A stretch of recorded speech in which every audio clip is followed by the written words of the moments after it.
इस चित्र के माध्यम से पूरा पाचन तंत्र पढ़ेंगे। क्या पढ़ेंगे? मानव पाचन तंत्र, मानव का पाचन तंत्र। इस चित्र के माध्यम से सारा कुछ समझ लेंगे कि पाचन क्रिया कैसे होता है। मनुष्य पाचन तंत्र, मनुष्य तथा सभी उच्च श्रेणी में, मनुष्य तथा सभी उच्च श्रेणी के जंतुओं में भोजन पाचन के लिए विशेष अंग है जो आहार नाल कहलाते हैं। मतलब ये मुंह से जो नीचे तक जो भी अंग जुड़ा हुआ है सब के सब क्या कहलाता है? आहार नाल। क्या कहलाता है? आहार नाल। आहार नाल से संबंध पाचक ग्रंथियां और पाचन क्रिया मिलकर पाचन तंत्र का निर्माण करते हैं। यानी आहार नाल से मिलकर जो भी पाचन तंत्र है पाचन क्रिया करते हैं। क्या करते हैं? पाचन क्रिया करते हैं। क्या करते हैं? पाचन क्रिया। आहार नाल या कुंडली रचना जिसकी लंबाई करीब, आहार नाल जो यहाँ से यहाँ तक जुड़ा हुआ है इसकी लंबाई कम से कम कितना है? 8 से 10 मीटर। कितना है? 8 से 10 मीटर। आहार नाल की लंबाई कितनी है? 8 से 10 मीटर तक होती है। यह मुख गुहा से शुरू होकर मल द्वार तक फैली होती है। यानी कहने का मतलब है कि मुख गुहा से यहाँ से लेकर के यहाँ मल द्वार जो है यहाँ तक क्या होता है? फैला होता है। कौन? आहार नाल। कौन फैला होता है? आहार नाल। मुख गुहा आहार नाल का पहला भाग है। यह ऊपरी तथा निचले जबड़े से घिरी होती है। मुख गुहा जीभ तथा दांत होते हैं। यानी कहने का मतलब है कि प्रथम, यानी आहार नाल का पूछे प्रथम भाग कौन है तो मुख गुहा है। क्या है? मुख गुहा। मुख गुहा में ही दांत होते हैं, मुख गुहा में ही जीभ होते हैं। होता है कि नहीं होता है? इस जीभ पे ही छोटा छोटा स्वाद कलिका होती है। जो हम खाना खाते हैं तो हमको पता चलता है मीठा लगा कि तित्ता लगा कि खट्टा लगा। इसी मुंह में दांत भी होते हैं जो किससे जुड़ा रहता है? जबड़ा से जुड़ा रहता है। यानी कहने का मतलब कि आहार नाल का प्रथम भाग कौन हुआ? मुख गुहा। कौन है? मुख गुहा। मुख गुहा में 3 जोड़ी लार ग्रंथियां होती है। मुख गुहा में कितनी जोड़ी लार ग्रंथियां? मुख गुहा में ही जीभ दांत लार ग्रंथियां होती है। लार ग्रंथियां कितना? तो लार ग्रंथियां कितनी होती है? 3 जोड़ी। लार ग्रंथियां कितनी जोड़ी? 3 जोड़ी। तो हम कोई भोजन करते हैं वो जो पच के अंदर जाता है, मतलब मुंह में खाना खाते हैं फिर तुम उसको उगलो, मतलब बाहर करो तो देखो कितना सुंदर लगता है देखने में। मतलब मुंह में जो लेते हैं तो हम सूखा सूखा लेते हैं, जब मुंह में जाता है वो क्या होता है? एक गीला द्रव के रूप में होता है। दांत उसको काटता है, फिर लार उसमें मिलता है और वह एक सॉफ्ट माध्यम में भीतर की ओर जाता है। समझ में आ रहा है? भीतर की ओर जा रहा है। इसमें मुख्य 3 लार ग्रंथियां होती है। लार ग्रंथियां निकलने वाला सबसे प्रमुख एंजाइम टाइलिन है। यानी इसमें से जो लार ग्रंथि निकलता है उसका नाम क्या है? टाइलिन। क्या है? टाइलिन। कौन सी लार ग्रंथि निकलती है? टाइलिन। टाइलिन लार ग्रंथि निकलती है। भोजन का पाचन मुख गुहा से ही प्रारंभ होता है। भोजन का पाचन कहाँ से शुरू होता है? मुख गुहा से। कहाँ से शुरू होता है? मुख गुहा से। टाइलिन कार्बोहाइड्रेट का पाचन करती है। यानी टाइलिन लार ग्रंथि जो मुंह में रहता है किसका पाचन करता है? कार्बोहाइड्रेट का। यानी जो भी हम भोजन करते हैं उसका पाचन कौन करता है? टाइलिन। जीभ के ऊपरी सतह पर कई छोटे छोटे अंकुर होते हैं। ये बात बता दिए हैं। जैसे जीभ है तो जीभ के ऊपर देखेगी तो लगेगा कि थोड़ा थोड़ा अंकुर जैसा कुछ निकला हुआ है। वो क्या है? स्वाद कलिका। क्या है? स्वाद कलिका। उसी से पता चलता है कि स्वाद मीठा है, तीता है, खट्टा है। अगर वहां स्वाद का पता नहीं चले तो आदमी कुछ खा सकता है। यहाँ तक समझ में आ गया? उसके बाद बात करेंगे विरिंद के बारे में। किसके बारे में? विरिंद। विरिंद क्या होता है? दांत का वह भाग, दांत का वह भाग जो मसूड़ा से जुड़ा रहता है। जैसे दांत है, दांत जैसे है, मान के चल के ऊपर से दांत ऐसे है तो ऐसे ही दांत कहाँ रहता है? मसूड़ा में। ऐसे ही दांत कहाँ फंसा रहता है? मसूड़ा में। मसूड़ा में जो भी दांत फंसा रहता है उसको हम क्या कहेंगे? विरिंद। क्या कहेंगे? विरिंद कहेंगे। और जो भाग निकला हुआ उसको क्या कहेंगे? शीर्ष। उसको क्या कहेंगे? शीर्ष। यानी ये पार्ट जो धंसा हुआ है इसी को क्या कहेंगे? विरिंद। ये पार्ट जो निकला हुआ है इसी को क्या कहेंगे? शीर। क्या कहेंगे? शीर। समझ में आ रहा है? उसके बाद प्रत्येक दांत के भीतर एक मज्जा गुहा होती है जिसके ऊपर दंत अस्थि या डेंटाइन होती है। जो दांत का अधिकांश भाग तैयार करती है। यह हड्डी से अधिक मजबूत तथा पीले रंग की होती है। यानी सबसे मजबूत हड्डी में अगर किसी को देखा जाता है तो इस जो जबड़ा का हड्डी है उसी को देखा जाता है। इस जबड़ा का हड्डी यहाँ से यहाँ तक जो है इसको सबसे मजबूत हड्डी माना जाता है। क्या माना जाता है? सबसे मजबूत हड्डी। डेंटाइन के ऊपर इनामेल की एक कड़ी परत होती है जो दांतों की सुरक्षा देती है। दांत भोजन को काटने तथा चबाने का कार्य करती है। दांत क्या क्या काम करती है? काटने, चबाने, फाड़ने, ये सब काम कौन करता है? दांत। मानव शरीर का सबसे कठोर भाग दांतों का इनामेल है। मानव शरीर का सबसे कठोर भाग मुंह में जो दांत होता है उसी का एक भाग है क्या? इनामेल। क्या है? इनामेल। कौन भाग? इनामेल। दांतों का सबसे कठोर भाग क्या होता है? इनामेल।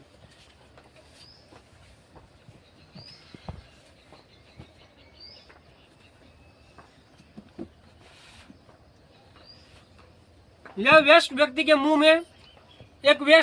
मुंह में दांत कितने होते हैं? 32। वयस्क मनुष्य के मुंह में दांत कितने होते हैं? 32। दांत कितने प्रकार के? तो दांत 4 प्रकार के। दांत कितने प्रकार के होते हैं? 4 प्रकार के। कौन कौन?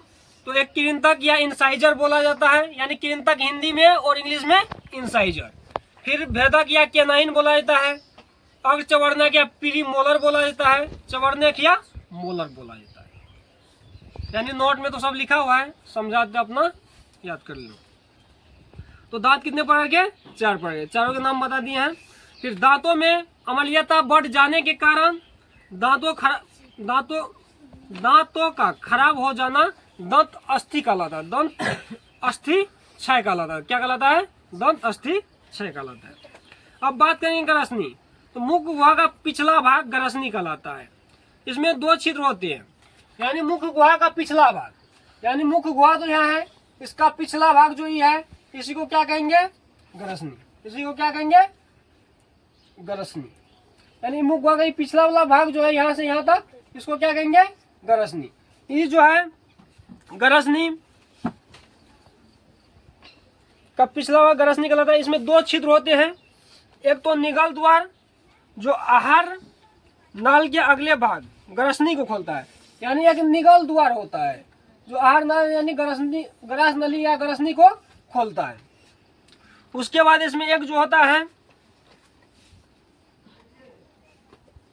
कंठ द्वार जो श्वास नली में खुलता है। ये जो यहाँ कंठ द्वार है ये कहाँ पे खुलता है? श्वास नली में खुलता है। कहाँ पे खुलता है? ये ट्रेकिया वाला पार्ट, यहाँ ट्रेकिया वाला पार्ट। ये कहाँ खुलता है? ट्रेकिया, श्वास नली में। ट्रेकिया कहाँ खुलता है? श्वास नली में।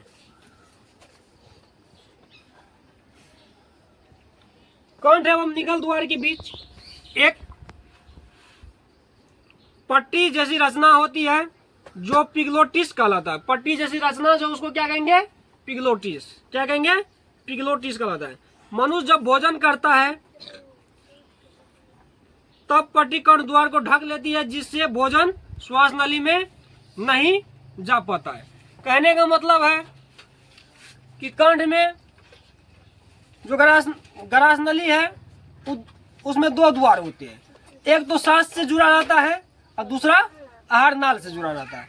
जैसे कभी कभी देखेगी कि इंसान को सर्दी होता है तो नाक से मारता है मुंह में और मुंह से मारता है नाक तक निकलता है। तो यानी कहने का मतलब है कि कंठ द्वार अगर पट्टी जो होता है कभी कभी खाते वक्त खुल जाता है, यानी आदमी सरकता है तो खुल जाता है। इसीलिए भात मुंह का कहाँ से निकलता है?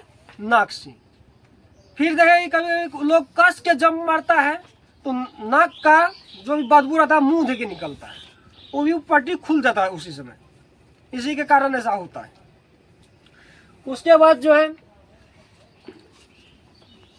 मुख्य गुहा से लार से सना हुआ भोजन निगल द्वार के द्वारा ग्रास नली में पहुंचता है। कहाँ पहुंचता है? ग्रास नली। वहां से जो हम भोजन करते हैं कहाँ पहुंचता है? ग्रास नली में।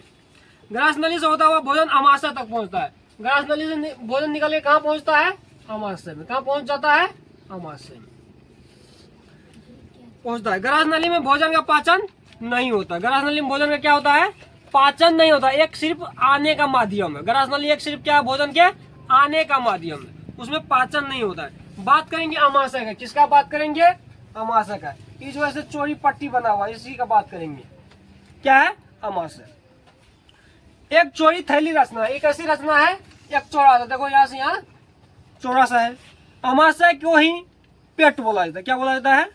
पेट, जिसमें हमारा भोजन स्टॉक होता है, यानी देहाती भाषा में उसको क्या बोला जाता है? पेट। पेट बढ़ गलो रे, पेट धस गलो रे, खाए नहीं छीरे, ऐसा होता है ना। खाए तले मिले जो नहीं रे, कुब्बर उगल जो पेट सटिक के होता है ना, तो यानी अमाशय ही होता है। क्या होता है? अमाशय। अमाशय एक चौड़ी पट्टी के आकार का होता है। किस आकार का? चौड़ी पट्टी जैसी रचना है, जो उदर गुहा के बाईं ओर शुरू होकर अनुप्रस्थ दिशा में फैली रहती है। ये कहने का मतलब है कि शरीर है, इधर दायां हुआ, इधर बायां हुआ। अमाशय किस साइड रहता है? दायां साइड। अमाशय किस साइड? दायां साइड रहता है। अमाशय किस साइड रहता है? दायां साइड।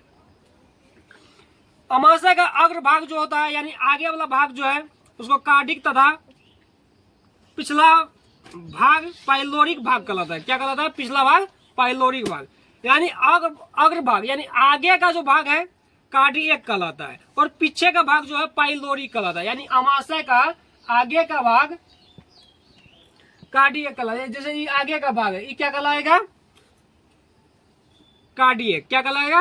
कार्डियक। जैसे पीछे का भाग है, इसको क्या कहेंगे? पीछे का भाग को क्या कहेंगे? पाइलोरिक। क्या कहेंगे? पाइलोरिक। जठर ग्रंथियों की कोशिकाएं 3 प्रकार की होती है। जठर ग्रंथियों की कोशिकाएं कितने प्रकार की? 3 प्रकार की। कौन कौन? सलेस्मा या म्यूकस कोशिका। कौन होती है? सलेस्मा या म्यूकस कोशिका। सलेस्मा या म्यूकस कोशिकाएं। भित्तिया या अम्लजन कोशिकाएं। मुख्य या जाइमोजिम कोशिकाएं। ये 3 कोशिकाएं होती है जठर ग्रंथियों के भीतर। इन तीनों प्रकार की कोशिकाओं के स्त्राव का सम्मिलित रूप जठर रस कहलाता है। यानी ये 3 जो कोशिका है, इसका सम्मिलित रूप क्या कहलाएगा? इसका सम्मिलित रूप ही जठर रस कहलाता है। जठर रस में हाइड्रोक्लोरिक अम्ल, म्यूकस, सेलेस्मा तथा निष्क्रिय पेप्सिनोजन होता है। यानी जठर रस में क्या क्या पूछे, क्या क्या होता है, यानी क्या क्या? तो हाइड्रोक्लोरिक अम्ल होता है, म्यूकस या सेलेस्मा तथा निष्क्रिय पेप्सिनोजन होता है। हाइड्रोक्लोरिक अम्ल का स्त्राव अम्लजन कोशिकाओं से होता है। हाइड्रोक्लोरिक अम्ल निष्क्रिय पेप्सिनोजन को सक्रिय पेप्सिनोजन नामक एंजाइम में बदल देता है। यानी अगर पूछे हाइड्रोक्लोरिक अम्ल शरीर के भीतर सबसे अधिक कहाँ होता है, तो कहाँ होता है? अमाशय में। यानी कहाँ होता है? पेट में। HCl यही होगा ना, HCl हाइड्रोक्लोरिक अम्ल कहाँ पे पाया जाता है? पेट में। कहाँ पे पाया जाता है? पेट में।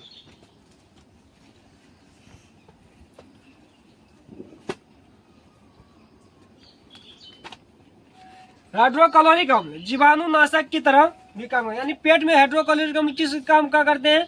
जैसे भोजन करते हैं, उसमें जो भी थोड़ा बहुत कीड़ा मकोड़ा अंदर गया, यानी कीटाणु अंदर गया, तो उसको नष्ट क्या करता है? हाइड्रोक्लोरिक अम्ल। क्या करता है? HCl यानी हाइड्रोक्लोरिक अम्ल। क्या करता है? हाइड्रोक्लोरिक अम्ल। म्यूकस का स्त्राव म्यूकस कोशिकाओं से होता है। म्यूकस का स्त्राव कहाँ से होता है? म्यूकस कोशिकाओं से होता है। म्यूकस का कहाँ से स्त्राव? म्यूकस कोशिकाओं से। म्यूकस अमाशय की दीवार जठर ग्रंथियों को हाइड्रोक्लोरिक अम्ल एंजाइम पेप्सिन से सुरक्षित रखता है। मनुष्य के अमाशय में प्रतिदिन 3 लीटर जठर रस, यानी कहने का मतलब है मनुष्य की अमाशय में, इस अमाशय में प्रतिदिन कितना लीटर जठर रस बनता है? तो 3 लीटर। कितना लीटर जठर रस बनता है? 3 लीटर। कितना लीटर जठर रस बनता है? 3 लीटर। वैसे व्यक्तियों में जो लंबे समय तक बिना भोजन के अर्थात भूखे रह जाते हैं, उन्हें पेप्टिक अल्सर होने की संभावना होती है।